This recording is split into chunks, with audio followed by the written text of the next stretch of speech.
Hey everyone, before we begin, I just wanted to state that this upload is for preservation purposes. On December 7th, 2019, Game Realms in Burbank, California did a really awesome Shenmue 3 event where the English voice cast and the voice director with Koralik as the MC did a Twitch livestream Q&A session, and it was really cool. I got to go and it was a really good time. So this video is not sponsored by Game Realms, but I just want to make sure to give them credit because they were really awesome and very kind to me. So definitely check them out. I'll leave their info in the description below. So, without further ado, enjoy. Buddy, we are live. Welcome to Game Realms. We're doing a post-Shenmue 3 launch event with the entire English-speaking cast, well, a large portion of the English-speaking cast.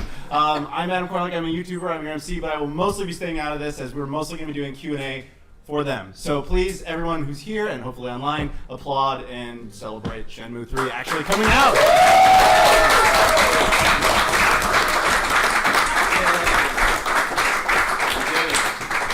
So the basic structure of this is just going to be like people here can raise their hand, they have questions, and towards the end of this we have a bunch of cool Shenmue related giveaways and prizes you guys are really going to like, and we'll get to that later, but for now... He's literally been all over the world looking for this stuff. So. We'll get to that, but first of all, let's do introductions, just go around, start off here. Yes, my name is Corey Marshall, I am the... Oh, yeah.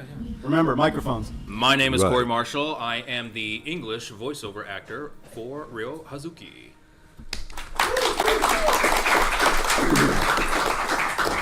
I see.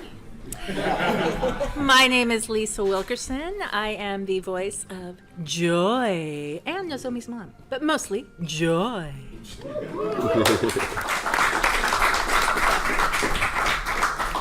My name is Bill Black. I was the primary voiceover casting and dialogue director. I did have a great assistant director named Chris Bevins, and I basically cast and directed Shenmue 3.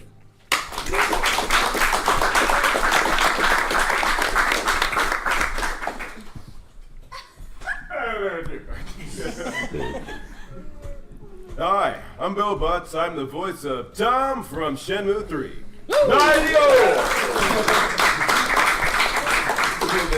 Yeah, I'm doing the hot dog thing. Hi, I'm Brianna Knickerbocker, and I play Shenmue.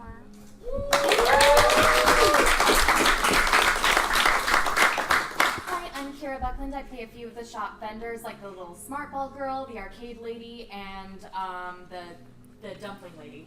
Dumpling lady, that's hilarious. Hello. Hello. Hi. Hi, I'm Casey Mongillo, and I'm a huge Shenmue 3 fan, Shenmue fan in general. Got to start with that, of course. Hi, Corey. And I'm also a voice actor in Shenmue 3, which is insanely cool. I was a bunch of characters, but notably Smart Ball Kid. How about some Smart Ball? And Lucky Hit Vendor, and a kid in Bailu Village that tries to get you to find a strong girlfriend. Yeah. And, Nice. Very cool. And I'm Kyle Hebert. I voice a couple of really awesome training dudes. Grandmaster Bay and Feng. So it's great to be here. Thank you.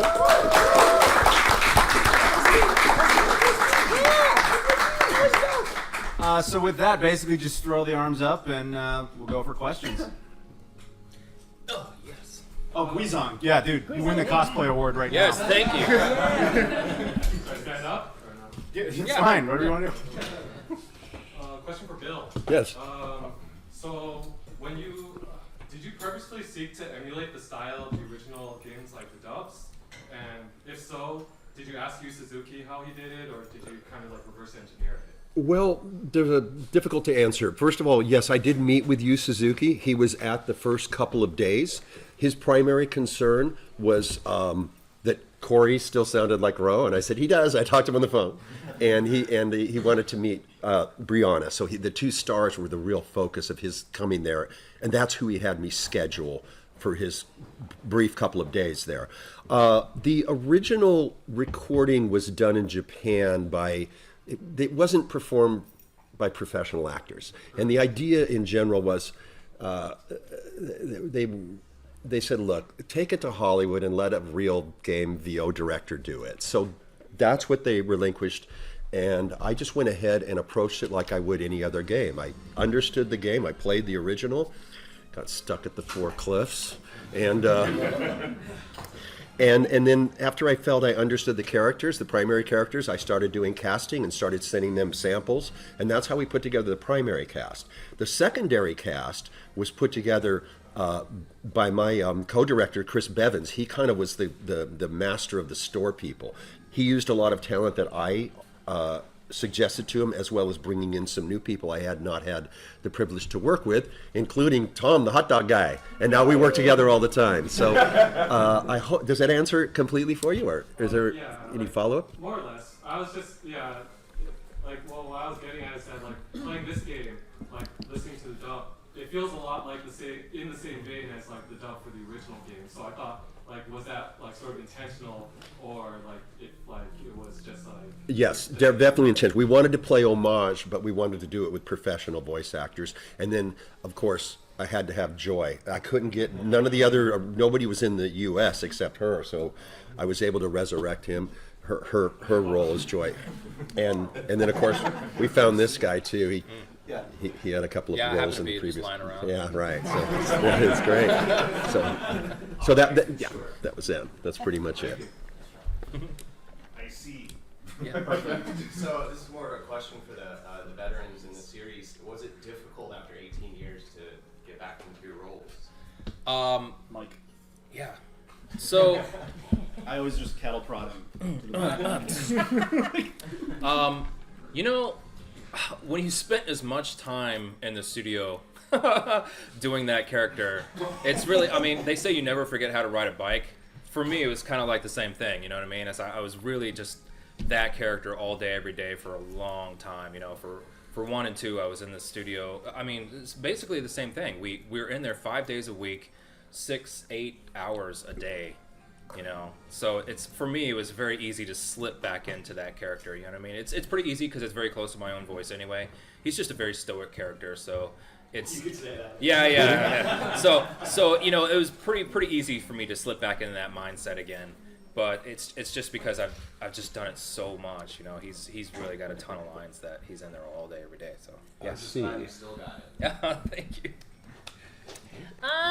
And I would say probably for me, Joy is much more closer to who I am, my personality as well. So no, it wasn't really that hard. And anyway, a lot of the conventions that I've gone to over the years, people are always asking me about Joy. So yeah, she's always been at the forefront of my mind. So I would say no as well. It was easy. Yeah. Kind of. More questions? Okay. This is like some of the OG Shenmue voice acting. Has any of you guys actually visited the locations for the first 2 games? Yeah. So the first 2 games, probably people know that they took me to Japan to voice act, right? So I had lived and worked there. First time was 4 months. The second time was 3 months. And when I got there, some people probably know this, but they had done a lot of research, right? A lot of they had gone out, literally sent teams of people out to take photographs of buildings and bridges and stuff like that to really get a great sense of where those particular locations were. So I got a chance to kind of view everything from that perspective, you know what I mean? And you know, they put together these whole big portfolios and stuff like that, so I got a chance to, you know, go to all those locations at the same time. But I haven't actually physically been there. I know you have. Many Yeah, times. there's lots of videos of him being at those locations. I'm not in the game. I don't count. It doesn't matter. Well, I'm a capsule toy, but that doesn't really count. But did you get a chance to travel any of those locations? I went, Yokosuka, right? Because I grew up in Japan, and I went to international school, and I was a huge sports girl. So I was in 3 sports a year, and we always played against Yokosuka Bays. So I was in that area a lot. I haven't gone to the actual locations, but I've gone to Yokosuka a lot. Also, I often go to Hong Kong for work, and so I was actually in a few of the locations in Hong Kong. So yeah. Nice. I've been to Japan many times, but I have never been to those specific locations. And I've never been to Hong Kong. No, I guess not. I've been to the mainland. So unfortunately, no for me. Yes. Your Costa trip when? We almost passed it on the train. Don't want to see the inside of a plane for a long, long time. If you guys haven't been to Japan, definitely take a trip there. It's so cool. They have really good Japanese food there. Any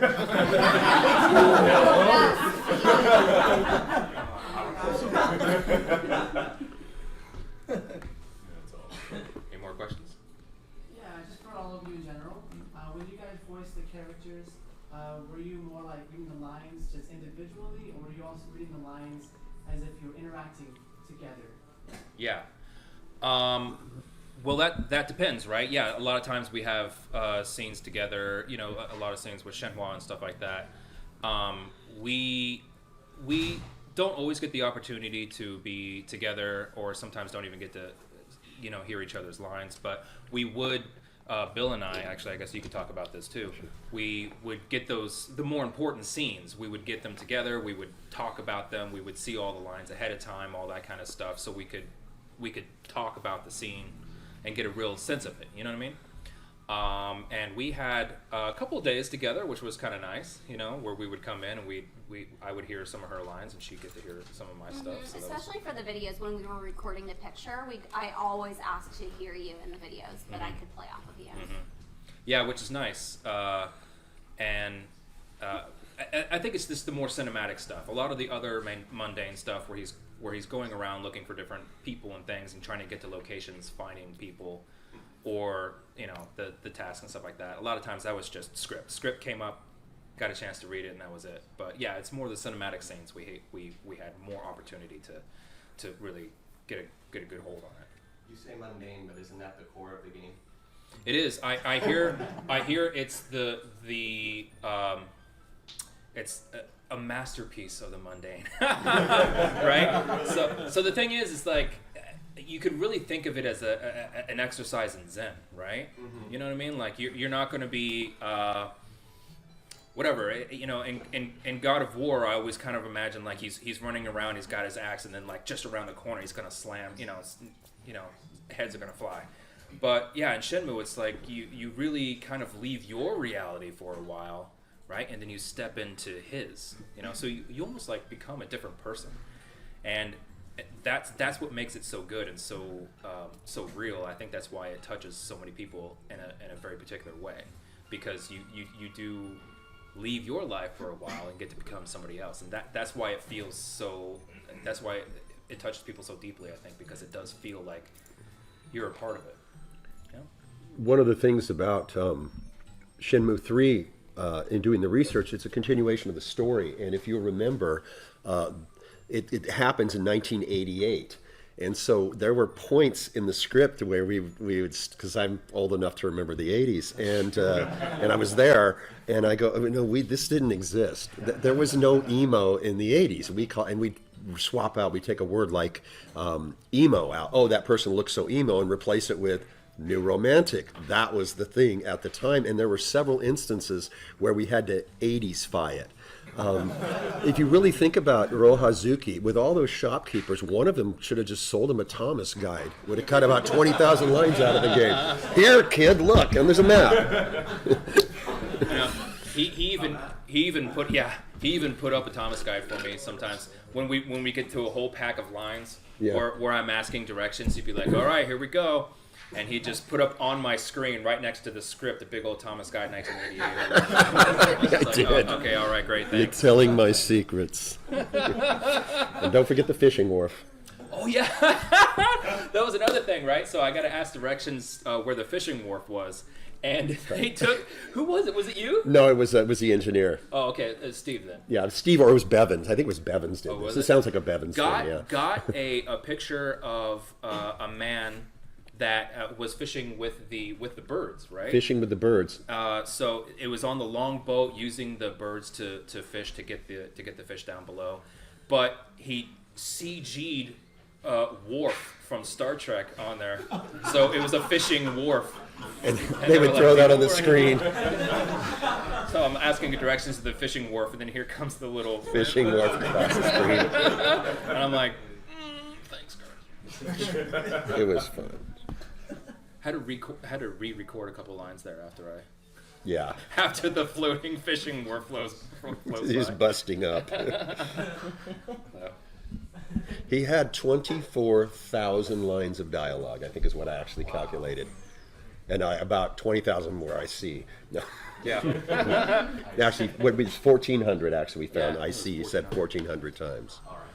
I have a question for Brianna. In the first two games, Shenmue was played as more like a timid type character, whereas in Shenmue 3, she's not as timid. She's more like a more stronger type of character, which I love the way you played her.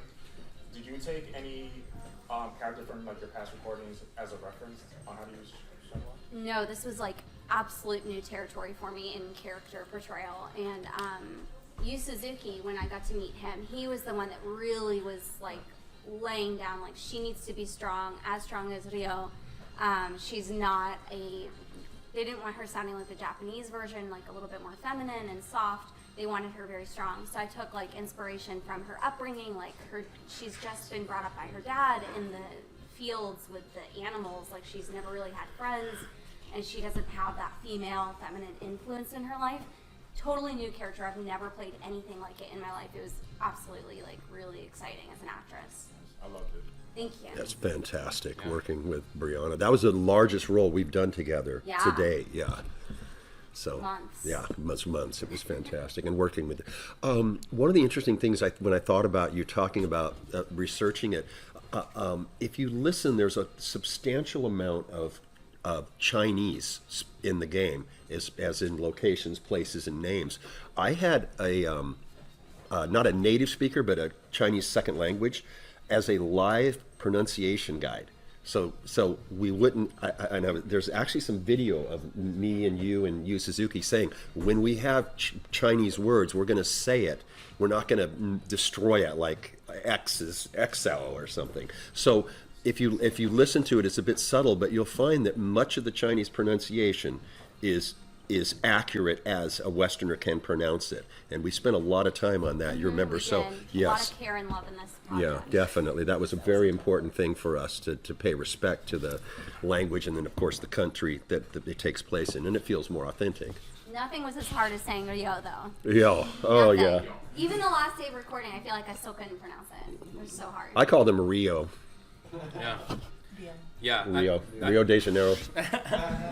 I have to attest. I'm really happy that we had somebody there who could help us with the Chinese names, because I suck at it. And the Chinese, like French, sounds nothing like it's spelled. Oh, that's another thing. Yeah. The way that it's spelled. How do you get that sound out of that?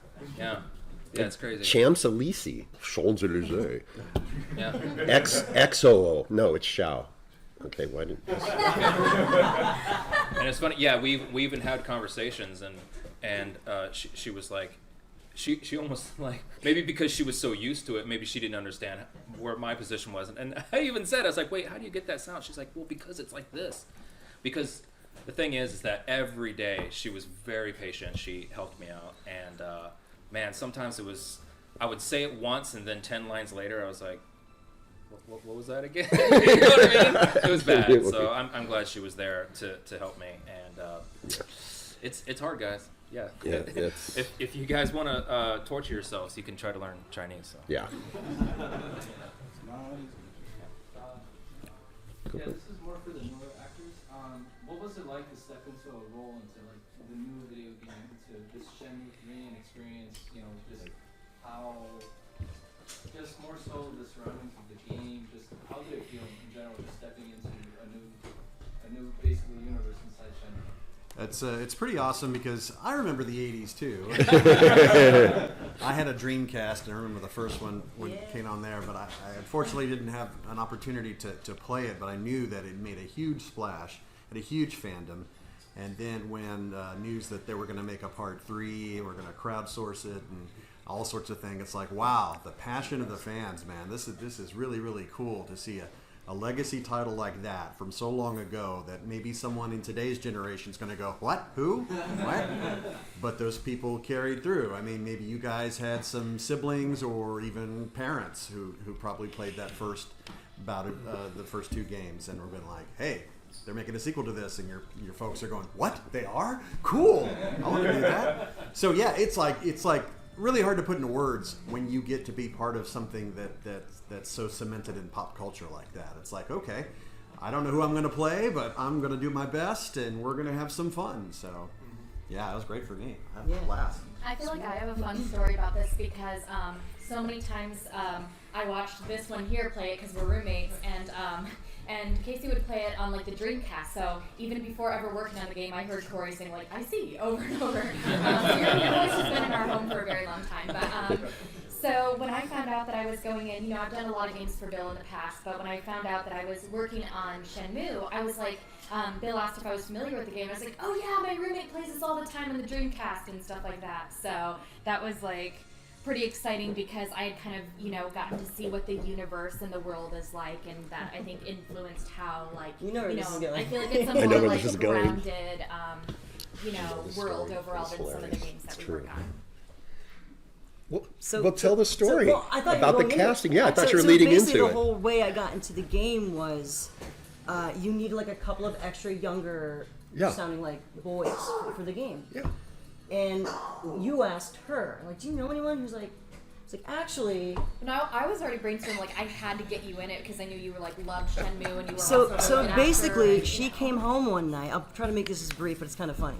She was like, oh yeah, there's someone I just worked with today. They want to bring you in for a game. I'm like, oh cool, what is it? She's like, I don't know, some game. So she purposely was vague because she knew that I would have crapped my pants. And basically, what had happened was we finally got in. I went to Mark Graf Studios. I go there for other games, like routine. Sure. I was not prepared to when I met this guy, Bill Black. I'm like, hey, I never met the guy before. I'm like, hey, nice to meet you. So what is this? And he was so vague about it. I was like, well, it's just this. Actually, I'll tell you in a bit, but first I need to get some coffee. I'm like, no, I'm following you. I'm following you downstairs because I wanted to know what this was. Because if a director is actively avoiding telling you what the project is, a little thing goes off in your head going, what's going on? What am I missing here? So eventually, like 20 minutes later, I'm like, seriously, what is this? And he basically had me thinking it was like a porn or something. I'm like, all right. So he was messing with me so bad. So eventually, I don't do porn. Eventually, just before, he's like, yeah, something that actors might not want to put their names on. It's a little risque. I'm like, dude, seriously, what are we doing? And there's like, it's a game from like the 90s. It's like a legacy title. It's called Shenmue. And I'm like, okay, shit. What? And like it took a few seconds to process, and you were laughing. Oh, I set him up. Oh my god! And I was just like, the light bulb, it didn't go off, and when it did, we couldn't record for like 15 minutes. Because I was like crying, like it's the best time of my life. Like I was not prepared for that day. And I was in on this too, and I was like, it was so hard to be like, oh, probably some like mobile game, but whatever, it's a job, just go in and get paid. And it's so hard because in my head I'm like, oh, you're gonna work on your favorite game series. Even when recording the game, because I did a bunch of characters, and in the middle of it, each character had, I don't know, like 50 lines. In between characters, in the middle, I'm like, Bill, is this for real? Okay, yeah, Rio, sure, you can get to the street by... You're not messing with me, right? It's like that, like, every 10 minutes until we finish, and even after I'm done, like, I won't believe it until I see it. Game comes out, I still don't believe it. It's the coolest thing. I've worked on a lot of cool stuff, but this, because I'm such a crazy Shenmue fan, I played the crap out of the game since I was like 10 on the Dreamcast. I played way too many hours, getting all the capsule toys, finding the Sega Saturn games for him to play on a Saturn. Way too much time. So, like, being part of this universe and basically going back to the question is, stepping into that world is like, I didn't believe it. But I had played the game, so I knew what the dialogue meant. Giving them directions. There were some side quests that were super cool that each character had, like a couple of them. And I'm like, oh, cool. There weren't really that many side quests in the original game, so I knew how it would kind of be playing the old games, going, oh, this is... In my head, I'm like, oh my god, this could be the coolest thing in the world, and I get to be part of it. So that's definitely, going into that was one of the coolest things ever. And playing the games and you knowing some stuff about it, you guys obviously knowing a lot about the game. You just missed you. It's the same thing. Stepping into a world that you're familiar with Yeah. so it helps you paint that picture a little bit. I think. Yeah. And it's pretty dope. Yeah. Pretty dope. That's all I got to say about that. Yeah, it was really fun and magical. It's like such an expansive universe, and like you really get to dig into it because you spend so many hours with it. It's very, very rare that you get to do that with a video game. So it's like ultimate virtual reality. It was very cool.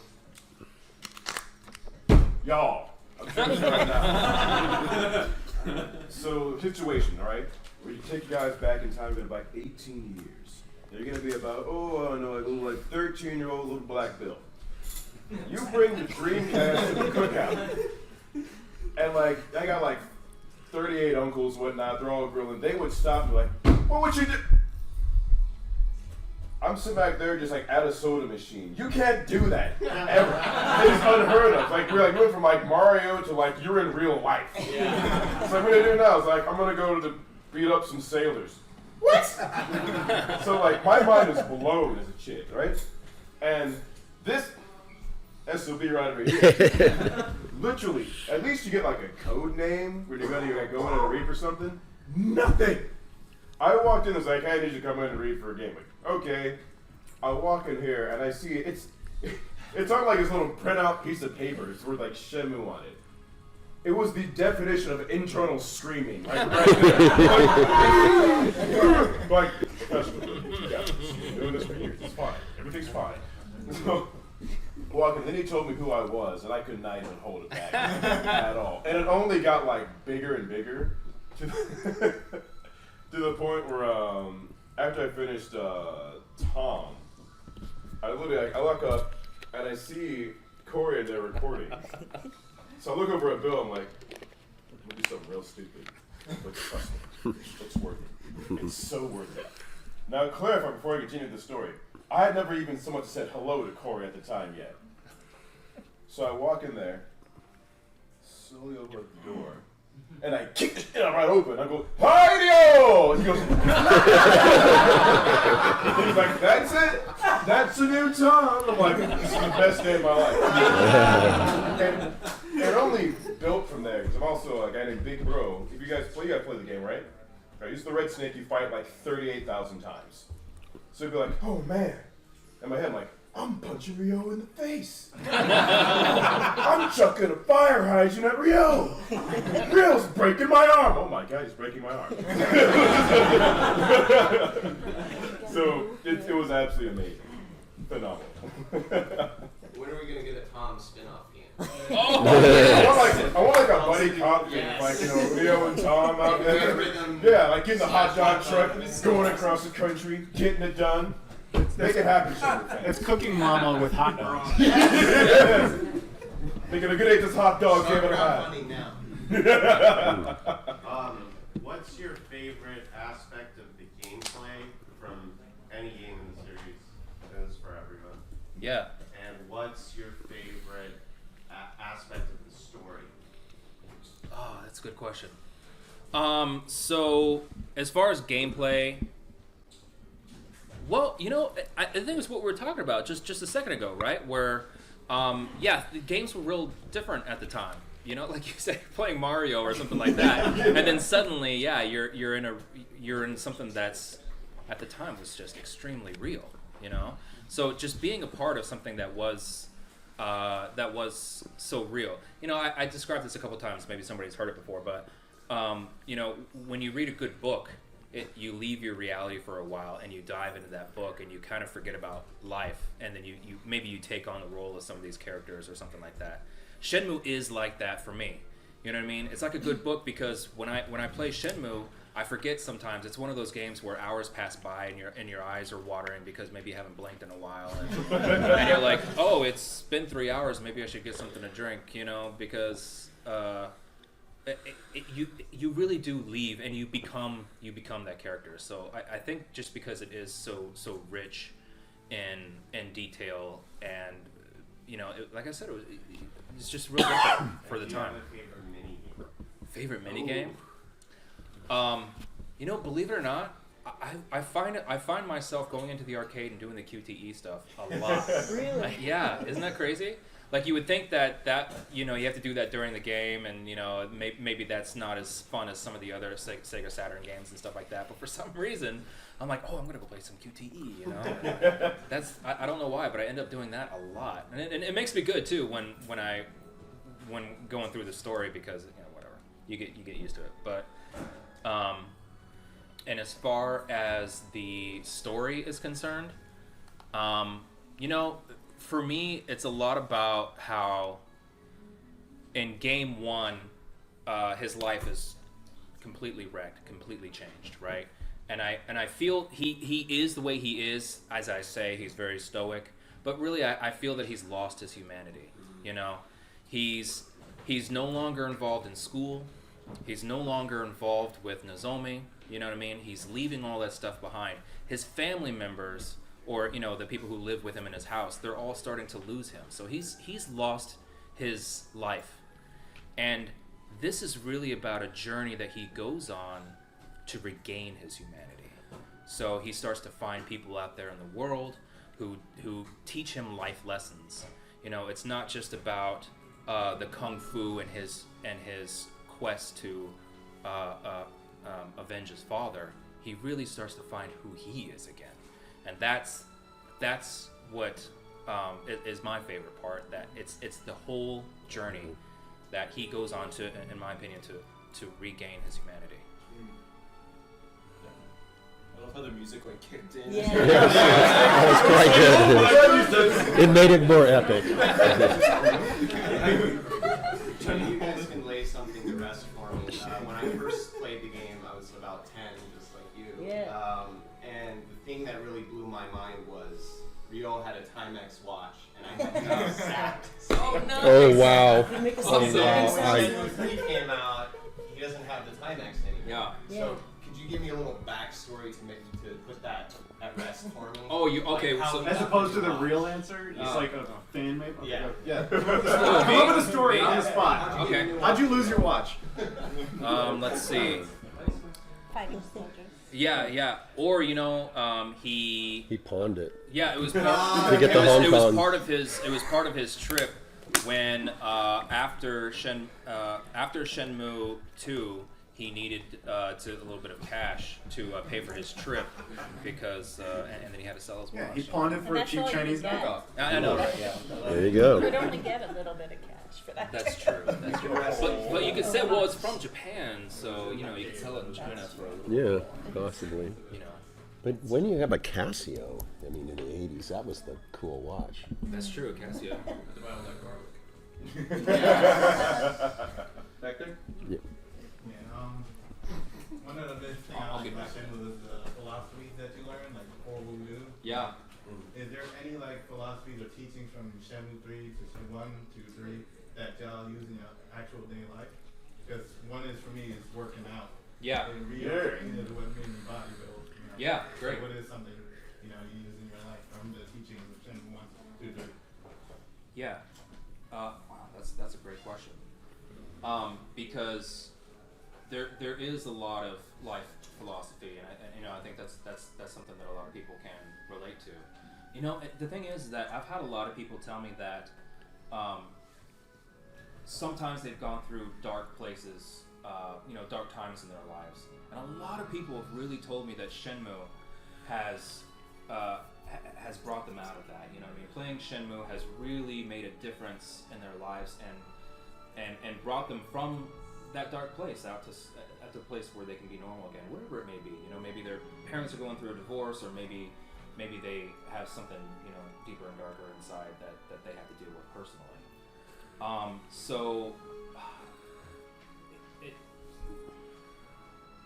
I think it has something to do with maybe the statement that I just said, right?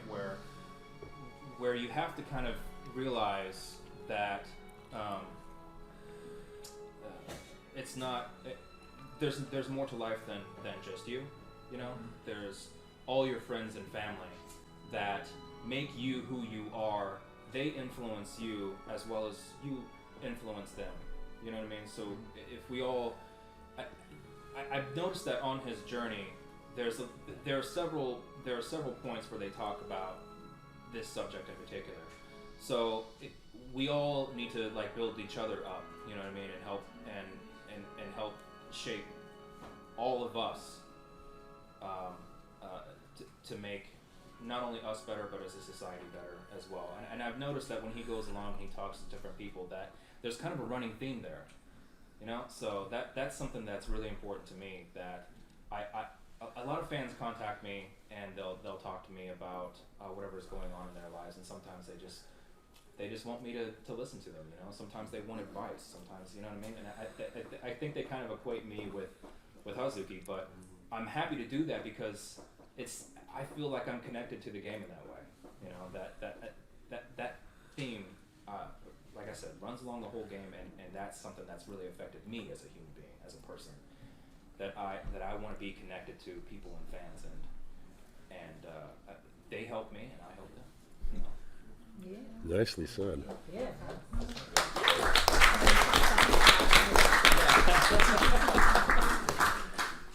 Yeah, go ahead. Like, no joke, my first introduction to this franchise was actually a Sonic racing game. Like, I just saw Oh, yeah. That's the first time I saw it. And I learned about the series through two YouTube users, Video Game Donkey and Super iPad Wolf, with his fantastic video say.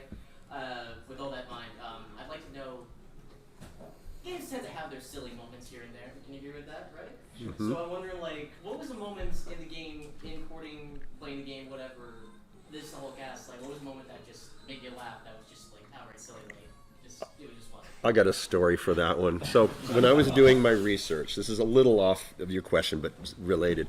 When I was doing my research, I got it, and now, you know, it's on PS4. So I'm playing Shenmue 1 on PS4. Now, just a quick backstory. I in addition to directing, I also write and produce music with my good friend DJ Rectangle. And he's a fanatic about this game. About a year before I even, you know, had any idea I was going to be working on it, he says, "Yeah, I know you directed all the cool stuff, dude, but that's the ultimate. That Shenmue 3 is coming out," and they're like, I didn't even heard of it. And he said, and it was so funny. I called him up, so you're never going to believe it. Yeah. So anyway, he said, "Well, you got to play it." And I go, "Yeah." So I'm playing it, and these forklift races. What's the dock called? What's the name of the place where you have to, in Shenmue 1, we have to race the forklift every day? Yeah, Hebert. Yeah. Yeah. Well, you mean like after you get to warehouse number 8? Yes, right. So I can't beat it. I can't move past that part of the game. So I just start following you, looking at YouTube capture, because I just can't get past that point. So I was telling this to Yu Suzuki, and about a couple of hours later, he's over on his computer, and he's got the actual gameplay going on. In the middle of a recording session, he goes, "Look at this," and it was a whole warehouse of forklifts. I kid you not. That is the silliest part of the game, and that's my warehouse forklift story. I may beat that forklift racing thing, but I had to learn about it by looking at, you know, video game capture that people put on YouTube to see it later in the story to get into Shenmue 2, because I couldn't. It's too hard.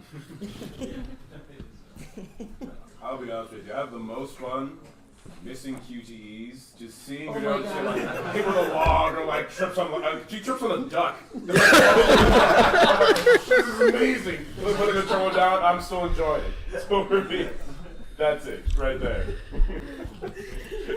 That's so true. One thing I thought was really funny is how you can go into Shenmue's house and there's like a piece of fruit there, and you can just be like, "Oh, there's fruit. Guess I'll take it." And you just take it. You're like making food. Did you know he was taking your fruit? No. Yeah. You're like working hard chopping up veggies, and he's like, "Oh, there's an orange here. I guess I'll take going it." to Towgate.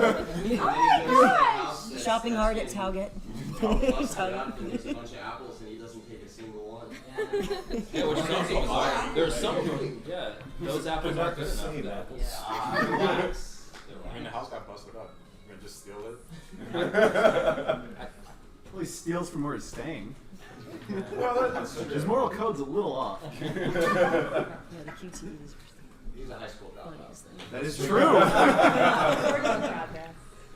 A lot of people were talking about in the new game that it's the black garlic that he eats, and and it's the one that gives you like a really good boost. You know what I mean? So a lot of people stock up on that, and they're like, they start thinking about it for a minute, and they're like, wait a minute, so he's eating raw black garlic all day, right?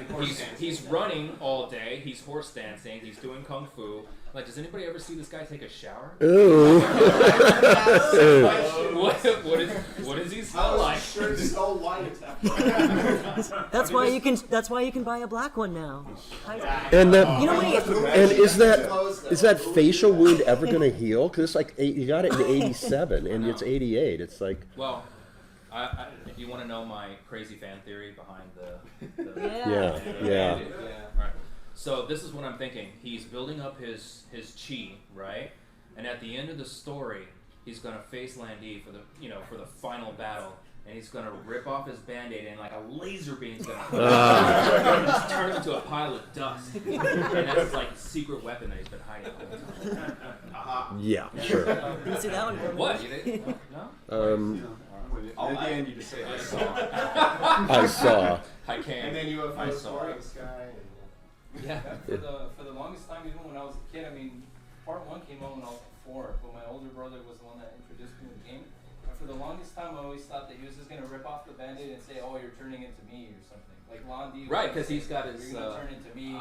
You're spitting into Landa's me. Rio from the future. You know, Yeah. that way, if you keep on going through the path that you're going, you're just gonna end up like me. Yeah. And then they're gonna end up becoming friends. That's what I always thought. Okay. He killed his Or you dad. can feed him with garlic breath. Yeah. He asks a lot of people a lot of questions. I know. Not a single person goes, "Your breath is rank, dude." That's why they're asking him to do things. They're Hey, like, bro, my here. God. Yeah, I need you to Yeah, go there you go. over there, please. So maybe the theory that it's actually Hazuki in the future. Maybe that's why he doesn't just kill Hazuki right then and there, because he's like, if I kill him, then will I live or whatever. Yeah. But wouldn't it be weird if he killed himself?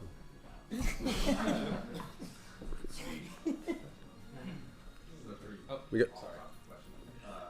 I'm assuming everybody on the panel's played the original Shenmue. Oh yeah. So, Until the forklifts. what's your favorite part in the very first game? In game 1? Yeah, this is the first game.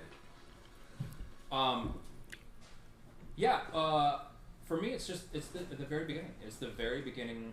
The story set up, the death of his father, the mysteries of the mirror, who is Landa, all that kind of stuff. Because I remember seeing that for the first time and just kind of having my jaw drop a little bit and watching the game and thinking like, oh wow, we're really going on a journey now. Yeah, so for me, it's very easy. It's just the very first part of the game. You know what I mean? Like that really sets you up. Like I said, that's where he loses everything. You know, that's where his life changes. That's where everything gets. That's why we're here today talking about this, because of those moments. So that's for me. That's it. I love when he meets Goro. Yeah. Yeah, remember? Yeah. That was great. Yeah, he's a great character. Yeah. Man, why didn't we? Yeah, this dude was gonna do a full Goro cosplay. Oh yeah. No. Who played? Do you have a wig for Goro in the new one? Oh my gosh.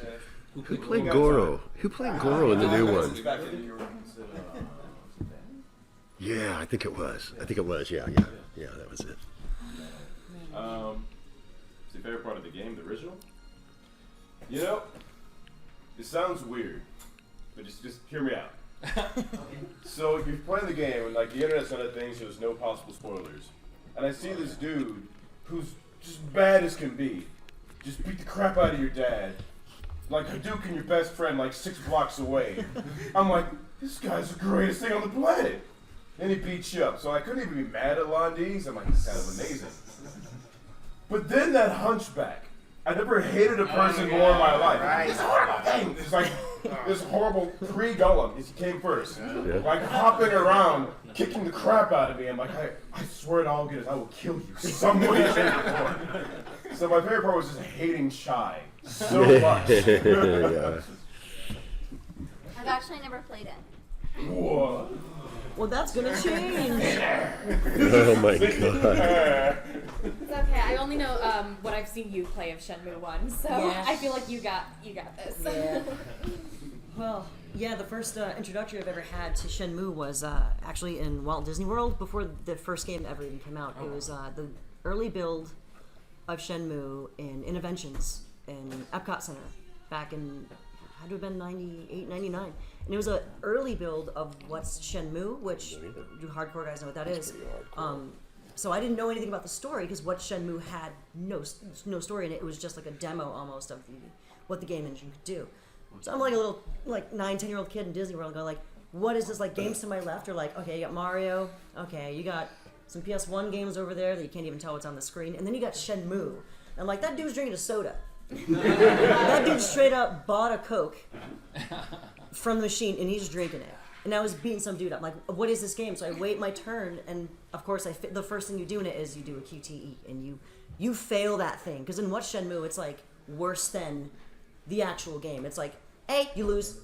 Oh, you didn't press it? Oh, B, up. Oh, you lose. It's like you have to fail and memorize what it is and go into it, and then that's how you would win.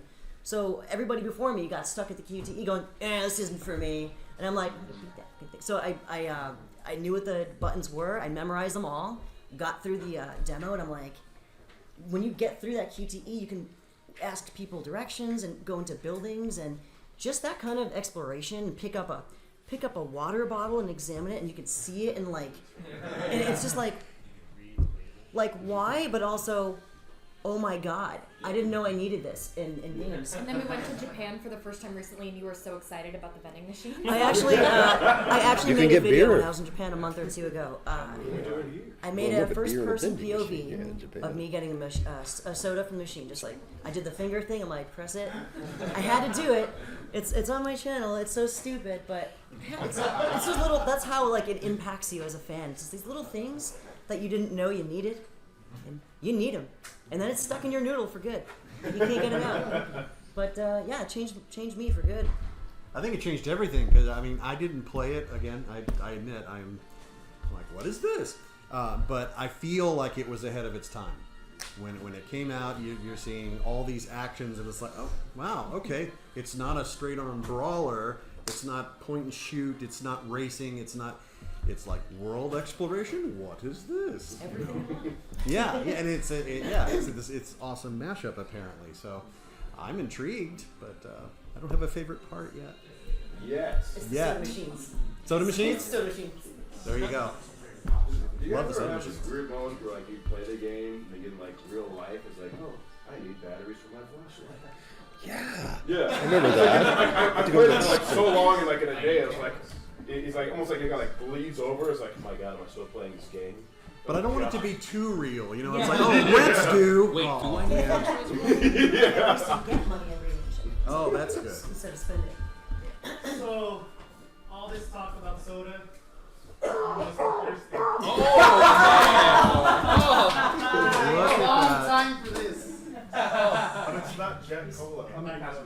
It looks cool. To be fair, in the Japanese original, it was Coca-Cola. And the first one I saw in the demo, it was. Yep, in What's Shenmue, it's still Coca-Cola. Where's the Georgia coffee? What is Georgia? What is? Okay, ready? Here we go. get the modded version. Hey, my man.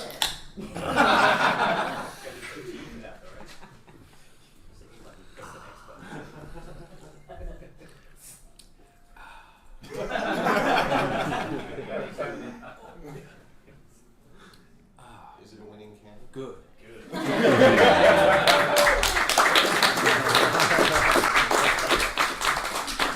For that. Thank you. Go ahead. I guess speaking about the first game, can you talk about Eric Kelso? Yeah. Is it just because he doesn't live here? Is that why you couldn't get him back? Yeah. Long story short, yeah, that's it. A lot of people like Eric Kelso. He's one of the few professional actors, that he's like big time in Japan. He does a lot of stuff over there. Yeah, long story short, he just doesn't live here. You know what I mean? He's still over in Japan, doing work. He's still doing lots of stuff over there.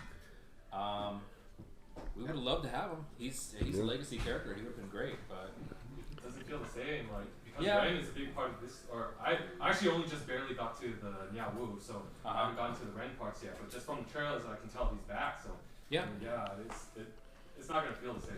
Yeah, but thing is, we got some great actors doing the work, and it's just kind of like you probably just gonna not like it at first and be like, oh, it doesn't sound the same. But I think once you get used to these characters, like I said, we got some great people, some fantastic people, and once you get used to it, the water's warm, you'll like it after a while. I mean, I think you will, I think it's just getting used to something that you've known for so long. I mean, like literally 20 years, you've been hearing that same voice, and if you go back and play it a few times, you're really used to hearing, Eric Kelso. Yeah. But I think you'll just get, you'll get used to it, and it should be okay. You know what I mean? Yeah. We got fantastic people. We We got got some of the best in the 50 actors, I think I used in this thing. Yeah. 50 something, I don't People remember. do huge stuff. Yeah. So, There's a lot of people in this I think game. it's just getting used to it. Yeah, I feel like that for the game in general. It's taking some getting used to because it's still there. The ambition is still there, just a little different. And I guess as a follow-up to speaking of professional actors, for the newer actors, I guess how did recording this game compare to all the other any other project that you've worked on? I think the style of recording is pretty similar across the board because a lot of us have to record individually.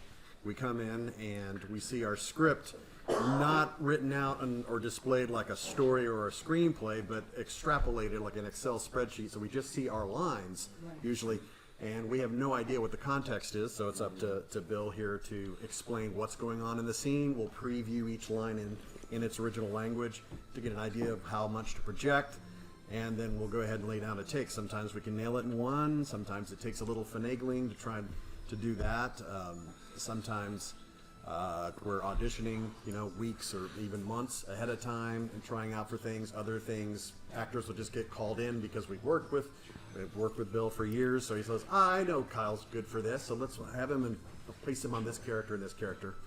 And, it's like we got a million soldiers or, whatever, general populace kind of characters that aren't named, but they still speak. So it's like, all right, call Kyle, he'll do that sort of thing. So we can get that done in just, a couple of 2-hour sessions maybe. And then months later, they have what's called a pickup session where there's additional dialogue or maybe something that didn't quite flow right originally. It was reviewed and maybe there's a technical screw up or a pronunciation change or whatnot, and then we'll go back in and again they'll play a reference audio clip of our character. It's like, all right, get in the zone, all right, that's my guy, and then we're off and running. And so that's what the kind of process is and it's I guess it kind of differs for me because like what you said, it's very standard stuff, but I was thrown a curveball with a project I was working on simultaneously when I got to do Shenmue. So I was Shinji Ikari in the Netflix's Evangelion. So that, so that was a very difficult, mentally taxing kind of thing that I've never done. And then that was like the oof on my brain. And then getting to do Shenmue on the other side of the scale was like, ah. So it was weird because everything's usually like, this is cool. Oh, cool, we're doing this. And then Ava was like, this is cool, but my brain in Shenmue lifted me up. So it was like this weird kind of balance on a scale that I had hardcore. Doing that simultaneously is all. That was very different, I guess. That's the two very different kind of projects simultaneously, I guess. Acting's therapy. It And need therapy after Ava, I'm sure. And if you watch it, go slow. So I think one thing that was interesting for me about doing Shenmue, I mean, I was, just a few small characters, but a lot of the things that I'm cast to play are really big, over-the-top characters who are very weird and very, over-the-top, and, I'm doing all sorts of crazy stuff. And so for Shenmue, I thought, from watching Casey play it and stuff, I could tell, okay, these vendors, they're just kind of normal people for the most part. You have some who are a little more eccentric or stuff like that, but one thing I've been trying to work on the past few years as an actress is learning to do more grounded performances, learning how to do, just hey, I'm a regular person without sounding super flat. It's harder than it sounds. So, I think that was definitely interesting and fun for me is to, find ways to make these characters when you can't do this crazy over the top character voice. You can't go all out on a weird, personality or something like that, if that makes any sense. Yeah, it's exactly like Kira was saying. It's like this very grounded, it's like almost real world or almost like on camera acting where you're just kind of like, oh no. But that was really different. Like obviously I've never done anything like that before. And I've only done one other role that was that long before, which was Crystar, Ray and Kuan. So I think I had like 2,400 loops or something, but I've never looped with a character that long before, and it was really, really, really cool. Good evening. Let's see. You know, in my career, in the past few years, it's been a strange streak for me, answering your question. Now, one, everything said was right. We're almost never in the room at the same time. At all. So it's like they're playing, it's like we're having a conversation. All right, Wu-Tang it is, baby, we're gonna do it. So, but being real, when it comes to characters and where like threw me off, not really. This whole like year's been like, I've been as the villain and everything, minus Smite. Right now, I'm in One Punch Man. So that's actually a lot of fun. Outside of that, yeah, angry, yelling. I had a great time. It is therapy. So, yeah, it's interesting because you know I'm not an actor. I actually came from the music business, but I've been directing VO for video games. I just 23 years now, and I love when you can do ensemble recording. Rarely get a chance to do it. That's where you have more than one cast member on different microphones and they're interacting with each other. It's wonderful. It's a logistic nightmare. 3 actors that are all available in the same time slot. And they need to have roughly the same amount of lines so one guy's not sitting there just reading one line. So you really do have to do it piece by piece. And people come in and do their line, and I have to guide them, well, this is your situation. And we guide them through it. We also listen to the source language. Every line was first listened to in Japanese to determine how that delivery was. Many of the actors speak Japanese. I'm not fluent. I speak a bit, but not. I believe you're fully fluent, right? So in some cases, like she already understood every line that Joy did. But one interesting little story I'm going to share with you about this. On Super Bowl Sunday, Kira and Casey and I went through every single non-primary character. Obviously, the Ren and Ro, and we went through every shopkeeper, every single character. It took us 14 hours and 3 pizzas, and literally went and listened to like 3 or 4 lines out of every character, and we marked anything we didn't like, and we went back and re-recorded how many characters? 19, I think. We weren't happy. We just said that this isn't Shenmue. This is not Shenmue. And I had the budget, so I sorry actor, but I brought in a different person to deliver the lines, and we really, even we went through every shopkeeper, every little detail, every little person who had 2 or 3 voices, and if it didn't feel like the game stood out, we just said no, and it was like we did it blind. We didn't know the actor, we only knew the character, and then everybody kind of threw out. We kind of did a vote, and thumbs up, thumbs down, and. So there was a lot behind the scenes that went into this. I put more effort into this game probably than any other one I've worked on. And to be honest with you, they come in and read their lines and go to another session. Same with me. I'm directing 3 games right now, and they have to be done like right after Christmas. So you really have to get a lot done in a short amount of time.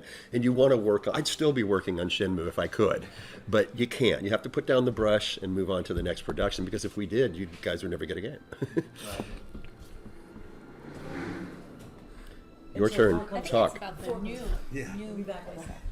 Oh, it was new. Oh, okay. We're old. We're the old school. Sorry. So we're gonna take a question from online real quick. We'll go back to just so we have at least one that comes in. It was for all of you. Basically, what was it like working on something like this, and then now it's actually out? What is the experience of actually like? Oh, it's in my hands. I can play it. What does it mean to you? Yeah. Well. Yeah, for me, it's everything, right? It's like, as an actor, you want to do good work. You want to do something that you're proud of, I guess. You know what I mean? But when you actually see it, when you have it in your hand and you play it, and you're like, wow, I was a part of something like that. It really does put all the pieces together. It really does. Sort of lift you up, as a person or as an actor or whatever. You get to see the final product and be like, oh wow, we really did do something that was pretty awesome. And it really does take so many people. There are so many people behind it. There are so many people on the board, the director, You know, so many actors and all that stuff. There's just so much that goes on. So many people must be there to make it work, and then it's great to see all those pieces come together. You know, when you look at a puzzle, every puzzle piece doesn't mean anything. You know, it's got a little picture on it. Maybe you can kind of make some things out, but when you put the whole puzzle together, yeah, that's that beautiful picture that you've been working so hard on for so long. So that's, yeah, it means everything. And again, being an actor and then seeing you guys here right now with your appreciation, and when people talk to me online, they give me messages, whatever, and they talk about how much Shenmue means to them. You know, it's like, hey, you know, like, I'm just an actor, I'm trying to do cool things, that's great, but, you know, when people tell me how much it means to them, it's like, wow, thank you, you know, like, I can't help but be humbled by people's reactions and how much, you know, Shenmue means to them, so really, maybe I should just take a minute and say thank you guys for everything that you do for us. So, yeah, thank you.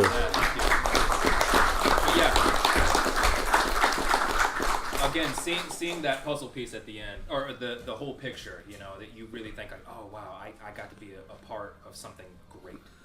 So that's what it means to me.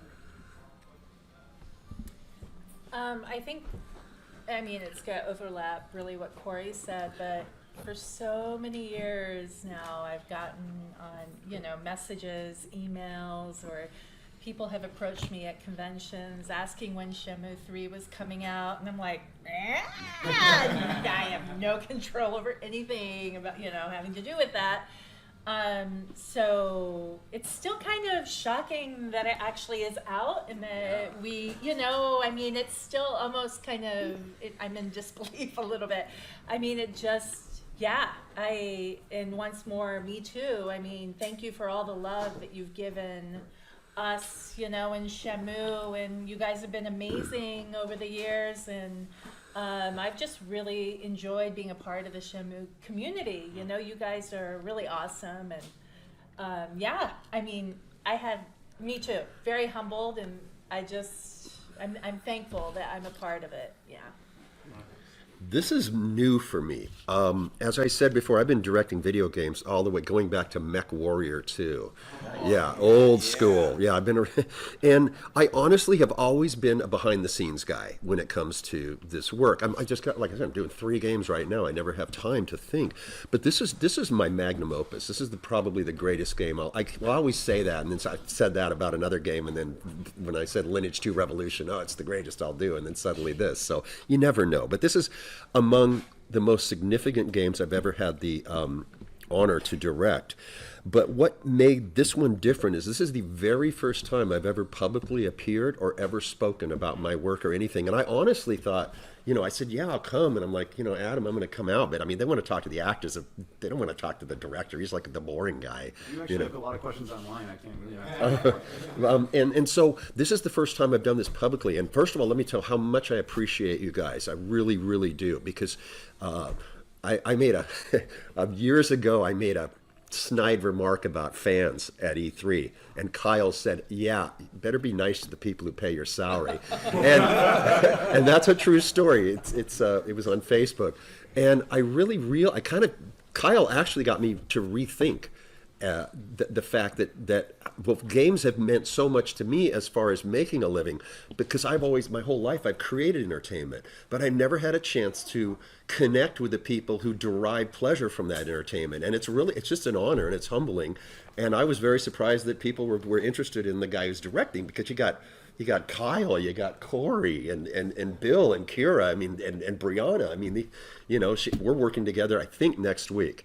And it's like a routine for me. I see these guys all the time, but to actually be able to connect with the people who consume the game and enjoy the game, it's just like I said, it's very humbling for me, and I'm really grateful to be here. And I'm very surprised that you had any interest in the guy behind the mech that says, "Read it, Corey, do it again." I'm not buying it. Can I go to the bathroom? Yeah, go ahead. I need some coffee anyway. I mean, that's mundane.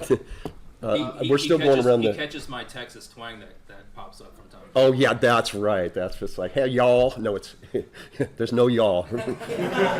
Rio does not y'all. Anyway. Go ahead. Sorry to go on for so long, but thank you guys. It's answer your question. It's beautiful. It's the best way I can describe it is as a bunch of actors is the fact that we are all not just like even kind of underselling it. It's a whole VO family. It really is. And for like a project this big, it's kind of cool. Like the whole family get to go together and really contribute to something we've all loved for a very long time. When it was like little kids were like freaking out, it's like, oh my god, I'm in Shenmue. And then it came out, and it's to the point where like your chopping wood, like, oh, it's Buddy Richard, get out of here. Yeah. That's great. Or start playing, like you hear, and like, oh, that's Johnny. Oh, something. And then just kind of like hearing your friends go up there, the more you play the game, it just kind of like gives me life the whole time. So it was great. It's absolutely wonderful. I'm not going to sit there and gush for an hour and say, I liked it. Random person asks a question. Yeah, for me, it's like about what Bill said. It's like about you guys. Like after the game comes out and I get to see how much you guys are enjoying the game, then I get so much satisfaction out of that, and that's when I know, like, okay, I did a good job. So that's my favorite part about it. Yeah. So one thing that, I'm sure you guys know is that when we're recording, we're just kind of doing it, we're in this little booth and just recording our lines. And a lot of the times we have no idea how big the project is going to be. A lot of us work on games every week, and, sometimes you just don't know how people are going to receive it. I think the only other time that, I was in a game that meant this much to people was Nier when that came out. But, it's just really exciting to be part of something, even like a really small part of something that means so much to people, that has this long legacy for 20 years. That's amazing. I'm just surprised it's out. I'm just stoked it's out. Yeah, what everybody said is 100% true. I don't really have much else to add, but being in it too is like, I'm in that. And what Bill was saying too, like, oh yeah, wait, I know that guy. Yeah. Oh my God, that's, no way. Yeah. Oh, that's Kaylee. Yeah. Oh my God, that's. Kaylee's character cracked me up. Oh my God, which one? That's Ray Chase as a fisherman. Oh wait, no, because Kaylee was the one that my character wants. One of my quest characters is like, I want a strong girl to beat me up, LOL. Yeah. So voiced by Kaylee. So we bumped into Kaylee. I'm like, hey. Sorry. But that kind of thing is just it's kind of interconnecting a world that I already knew and loved with my VO world. And that's where it collided in a sense. I'm like, this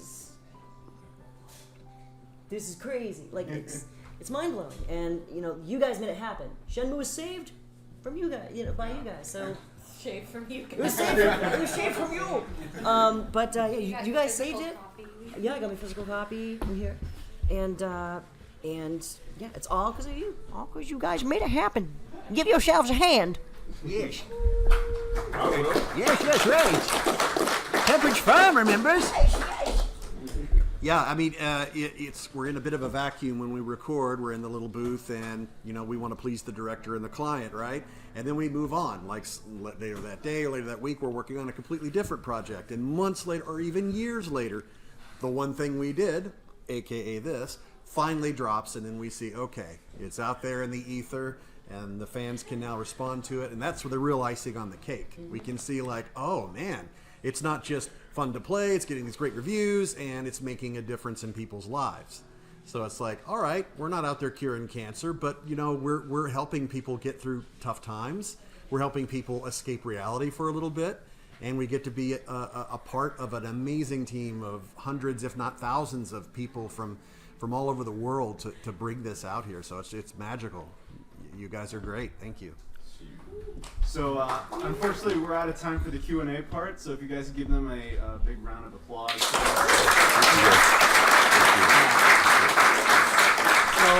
what we're going to do now is we have questions for you guys, trivia that comes with prizes. Would you guys like to see the potential prizes you can win?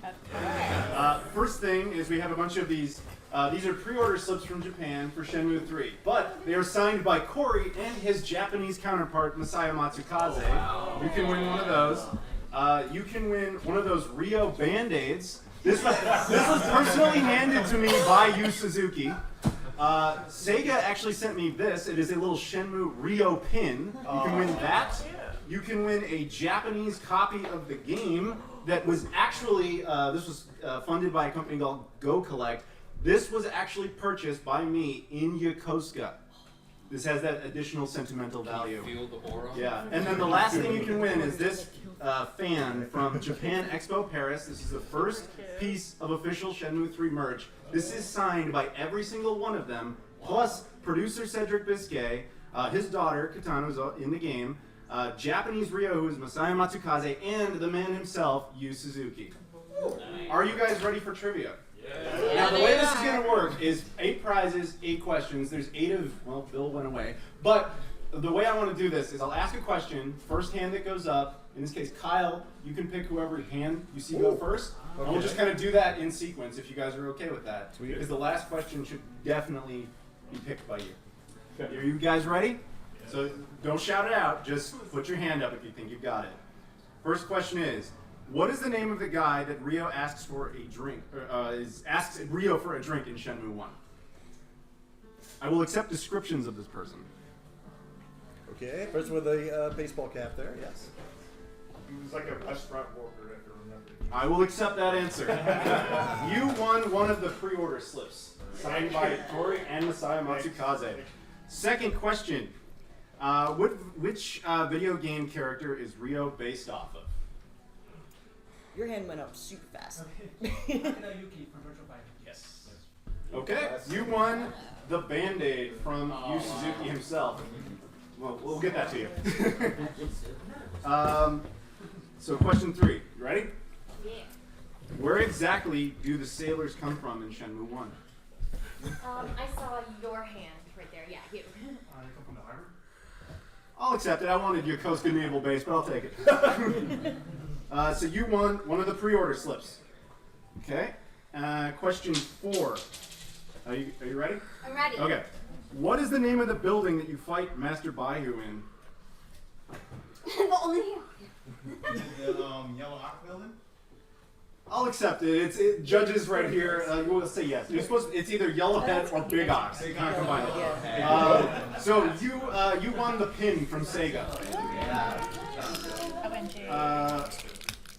Ready for Bill? You ready? Let's do this. What is the name? What is the name of the move that Shu-Ying shows Ryo before he leaves for Guilin? Man, I wasn't even finished asking the question. All That's right. his confidence. Counter elbow assault. Our judges say no, unfortunately. Does anybody else want to attempt that one? What is the name of the move that Shu-Ying shows Ryo before he leaves for Guilin? Oh. It's up to him. Oh, I got time, baby. What you got? Tornado kick? Nope. Anybody else want want It's up to. Demon Triangle. Correct. Burbank. You won the pre-order slip signed by these two. All right. Question. Other Bill. You ready to pick somebody? Oh yes. Okay. All right. So, what is the name of the first guy you arm wrestle in Shenmue 2? Yep. Right there. Jimenez. Garcia. That is correct. You won the Japanese copy of the game.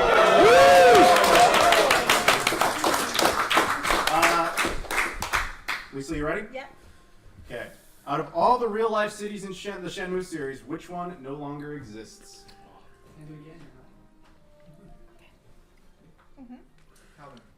Correct. You won the pre-order slip. And finally, from you, this is by far the hardest, so good luck, because you're going to win this super fan. Can you recite the prophecy said by Shenhua? That's the challenge. I can forward you or something. Oh my god! Can anyone do it? I can't even do it. I got the script in here, I Because we have think. backup questions in the event you can't do it. But can anybody do it? Does anyone want to even try? Try, guys. I see one hand half attempting. Yeah, try.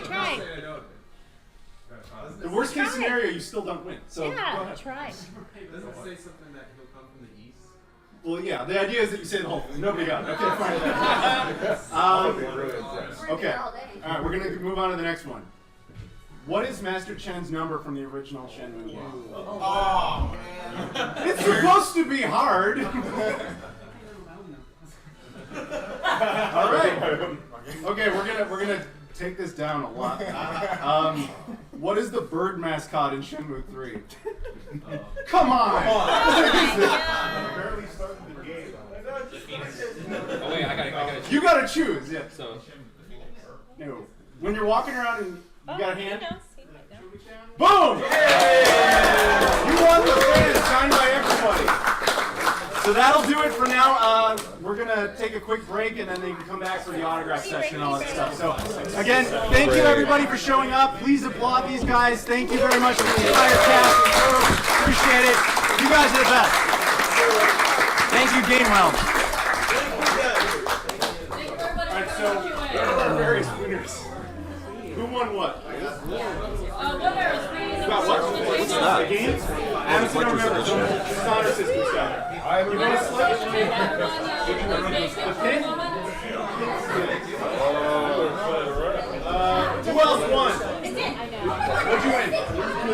Say again? Band-Aid? Okay, you won it, right?